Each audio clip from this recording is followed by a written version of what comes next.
एक गांव में एक किसान था। किसान एक दिन अपने अनाज की कोठी में काम कर रहा था। काम करते करते है उसकी घड़ी कहीं खो गई। उसने कुछ देर तक अपनी घड़ी को ढूंढा, घड़ी नहीं मिली। मायूस हो गया, और मायूस होना सही भी था। उस घड़ी को किसान के पिताजी ने उपहार स्वरूप दी थी। उस घड़ी से किसान का काफी लगाव था। एक बार फिर अपनी घड़ी को ढूंढने की कोशिश करने लगा। अनाज की कोठी में बहुत देर ढूंढने के बाद भी घड़ी नहीं मिली। हताश होकर कोठी से बाहर आया। उसने देखा बाहर कुछ बच्चे खेल रहे हैं। उसके दिमाग में आइडिया चलने लगा। किसान ने सोचा, मैं अकेला अब तक ढूंढ रहा था, क्यों न इन बच्चों को भी घड़ी ढूंढने में लगा हूँ। उसने घड़ी ढूंढने के बदले बच्चों को इनाम देने के लिए कहा। बच्चे इनाम के लालच में तुरंत मान गए।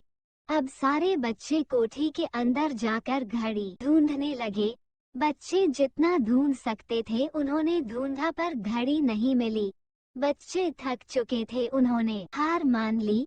किसान भी अब थका और हारा महसूस कर रहा था। बच्चों के जाने के बाद वो हताश और परेशान बैठा था।